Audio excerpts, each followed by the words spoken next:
मौला अली के घर तशरीफ लाई। मैं आपसे रुक के एक बात कह दूं यहाँ पे, आप गौर करें, हजरत फातिमा का निकाह हजरत अली ही से हुजूर ने किया, जबकि बड़े बड़े अमीरों के भी रिश्ते थे, पैसे वालों के भी रिश्ते थे। कभी कभी तकलीफ भी होती है, कुछ छछूंदर आते हैं, आएंगे शायद अहले बैत की मोहब्बत का झांसा दिखा कर देख करके और कहेंगे नहीं नहीं जी, अबू बकर उमर की तो अली से बनती नहीं थी। एक तो माज़अल्लाह यहां तक बकवास कर रहा था कि खातून जन्नत का विसाल नहीं, उनका मर्डर किया गया था। विसाल नहीं हुआ, उनको कत्ल किया गया। और एक कुत्ते ने यहां तक लिखा कि लोग इतनी नफरत करते थे खातून जन्नत से कि इनके जनाजे तक में शामिल नहीं हुए। खुदा का शुक्र है हम बरेली वाले लोग हैं, हम बरेली वाले लोग हैं, हम जानते हैं तारीख हम कभी उल्टी करके नहीं सीधी करके पढ़ते हैं। तारीख पढ़ें तो पता चल जाएगा हजरत अली को निकाह का मशवरा देने वाली जात हजरत उमर की जात थी। खातून जन्नत से जो निकाह का सबसे पहला मशवरा दिया वो हजरत फारूक आजम की जात है, और जिसने निकाह में जहेज दिया वो अबू बकर सिद्दीक की जात है, और जिसने खर्च उठाया निकाह का उसी जात को हजरत उस्मान गनी कहा जाता है। इनमें तो आपस में इतना प्यार था और आकर के चचुंदरों ने झगड़ा पैदा कर दिया। तारीख का ये बाप पलट करके देखो, अल्लाह अकबर, निकाह हुआ हजरत अली का, हजरत खातून जन्नत सैयदा फातिमा ज़हरा से। निकाह के बाद आपके आंगन में पहले खिलने वाले फूल को हसन कहा जाता है। आप 15वें रमजान को तशरीफ ला रहे हैं, लेकिन खातून जन्नत की अजमतों को सलाम, उनकी पारसाई को सलाम, उनकी पाकीज़गी को सलाम। जाओ पूरी दुनिया घूम के आ जाओ और जाकर मुजायजा ले लो, दुनिया में कोई भी औरत ऐसी नहीं मिलेगी जिसकी गोद में अल्लाह रहमत या नेमत अता करे, यानी कि उसकी गोद में कोई बच्चा आए और उसको औरत वाले हमारी जात लाहिक ना हो, ऐसी कोई औरत नहीं मिलेगी। अगर इस्लाम की बात करें तो कोई औरत ऐसी नहीं है जिसकी नमाज कज़ा ना होती हो, जिसका रोजा कज़ा ना होता हो। हर औरत की जिंदगी में कुछ खास अय्याम आते हैं जिनमें रोजा नमाज की इजाजत नहीं है, मगर वाह रे फातिमा, तेरे तकद्दुस को सलाम, तेरी पाकीज़गी को सलाम, तेरी तहारत को सलाम। अल्लाह ने एक नहीं 3 बच्चे अता किए हैं, लेकिन एक सजदा भी कज़ा नहीं हुआ है। हालत तो देखिए, आप सहरी के वक्त में हसन आ रहे हैं, फज्र की नमाज खातून जन्नत मुसल्ले पे पढ़ रही है, इमाम हुसैन आ रहे हैं, ज़ोहर की नमाज मुसल्ले पे हो रही है, सैयदा ज़ैनब आ रही है, असर की नमाज मुसल्ले पे हो रही है। किसी ने कहा था या रसूल अल्लाह, आपकी बेटी को नजासत नहीं छूती है, नापाकी नहीं लगती है। मेरे नबी ने कहा खबरदार, याद रखो मेरी बेटी फातिमा है, उसे नापाकी छू भी नहीं सकती। आका किस लिए, क्या वो इंसान नहीं है? मेरे नबी ने कहा था सुनो, फातिमा इंसानी लिबास में रब ने जन्नत की हूर उतार डाली है, और हूरें कभी नापाक नहीं हुआ करती। सुभान अल्लाह, नारे तकबीर, नारे रिसालत, उलमाए अहले सुन्नत, हजरत अल्लामा मुफ्ती हम्माद रजा साहिब क़िबला।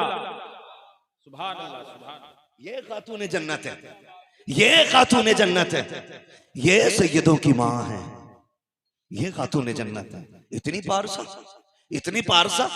कुछ चीजें तो बच्चों के लिए बड़ी जरूरी होती हैं, फिर इनके बच्चे कैसे। मेरे इमाम ने ना सारे दुख दर्द दूर कर दिए, सारी टेंशनें मिटा दी 2 बातों में। कहते हैं चक्कर में ना पड़, हुजूर की चौखट है, लिमिट में रहे, औकात में रहे। हिसाब लगा तो सोच समझ के लगा, कहाँ का लगा रहा है। फिर आप बताएं ना क्या है। फरमाने लगे तेरी नस्ले पाक में है बच्चा बच्चा नूर का, तू है ऐने नूर, तेरा तेरा तेरा। अगर मैं ये कहूं तो बिल्कुल बजा है, सैयद हूर के बेटे हैं। सुभान अल्लाह, सैयद हूर के बेटे हैं, सैयद नूर के बेटे हैं। हाँ, खुदा की कसम सोच तो सही, अगर माँ अज़मतों वाली है तो बेटा कितनी शान वाला होगा, बेटा कितनी शान वाला होगा। लोग कहते हैं हैरत है, हुसैन ने नेज़े पे कुरान पढ़ा। मैंने कहा तुम्हें हैरत है, मुझे हैरत नहीं, मुझे हैरत नहीं। आप कहेंगे कैसे सर कट जाएं और नेज़ों पे कुरान की तिलावत होती हो। मैंने कहा तुमने नहीं समझा, माँ फातिमा होती है ना तो फिर बेटों पे लाजिम होता है कि कट भी जाए सर तो नेज़े पे कुरान पढ़ के सुनाए। ये माँ की तरबियत और परवरिश का नतीजा है। आज ना अल्लाह माफ करे, कई मौलवियों को भी खुजली हो गई, ढोल बजाने पे पूरे ही डटे पड़े, है ना। इतना बड़ा मौलवी नहीं जितना बड़ा ढोल लटकाए घूम रहा, कतई गैरत ही नहीं आ रही है। पहले तो मसला यह ऐसे निबट गया था कि इस हाथ से बजाओ तब भी हराम है और इससे बजाओ तब भी हराम है। ये पूरा ढोल लटकाए घूम रहा, हवाले लटकाए फिर रहे हैं। हाँ, दोनों से ना इसका बस चले तो ये चढ़ के बैठ जाए, चढ़ के बैठ जाए, गैरत कर। आज वाकई उम्मत का ये हाल है हजरत। आज उम्मत उस चौराहे पे खड़ी है कि समझ में नहीं आ रहा जाएं तो किधर जाएं। हाँ, जो ढोल को नाजायज कह रहे हैं वो भी अपने आप को रज़वी कहते हैं, और जो जायज करने की कोशिशें कर रहे हैं वो भी रज़वी कह रहे, अपने आप को कह रहे हैं। अब सीधा मुसलमान बेचारा किसे माने, किसे माने? मैं एक सीधी बात बता दूं, सुने, अल्लाह ने अक्ल सलीम दी है।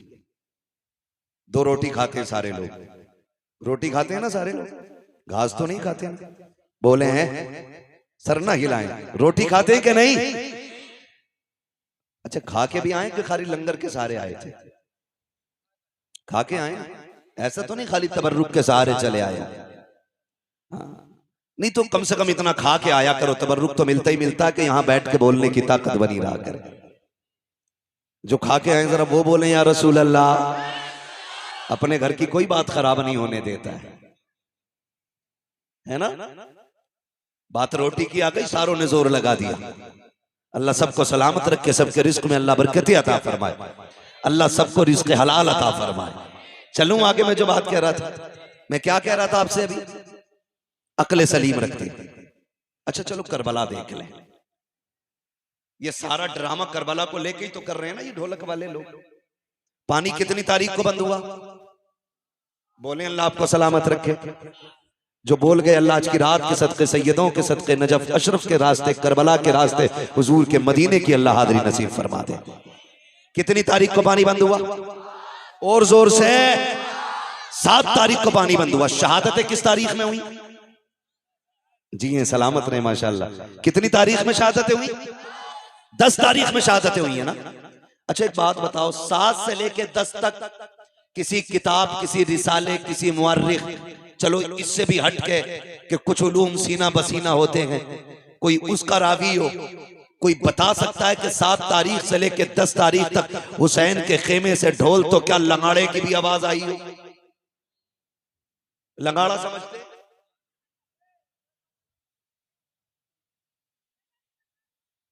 समझ गया ना क्या बोलते हैं, है ना। तो ढोल बड़ा होता है, वो छोटा सा होता है, ढोलकिया सी जो होती। पूरे 7 से लेके 10 तक कोई बता सकता है हुसैन के खेमे से ढोल या ताशे की आवाज आई?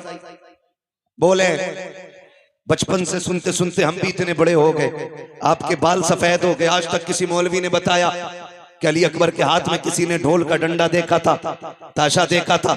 लेकिन खुदा की कसम अपने तो अपने गैर भी ये कहेंगे कि पानी बंद हुआ या खुला रहा, मसला वो नहीं है। लेकिन खेमों की जो कंडीशन थी, 7 से लेके 10 तक प्यासे तो रहे, लेकिन खेमों में 2 चीजें बाकी थी, या तो कुरान बाकी था या रब की नमाज बाकी थी। इन 2 चीजों के अलावा खेमे के अंदर बताओ क्या था? है एक मौलवी कह रहा जी डीजे को हराम कह रहे हो बारात के, तुम्हें खाली यही गाने ही दिख रहे और चीजें भी हराम को मौलवी कह रहा है। क्यों, तू भी नाचेगा क्या? मदारी बनने की आदत बना ली है भाई। उलमा की जिम्मेदारी है, जो गलत देखते हैं वो बता देते हैं। अमल कराना इनका या किसी का काम नहीं है, अमल कराना ये रब का काम है। हम सब की ड्यूटी खाली बताना है, मानो या मत मानो, हमारा बताना फर्ज है। तो इस चीज पे भी तमाशा हो रहा है। आप मुझे बताएं कितनी चीजें थी मैदान करबला में हुसैन के खेमे में? जोर से कितनी? पहली, दूसरी, न इन्होंने नमाज को छोड़ा, न इन्होंने कुरान को छोड़ा। इतने पक्के नमाजी और कुरान के कारी थे, खुदा की कसम आप खुद अंदाजा लगा लें।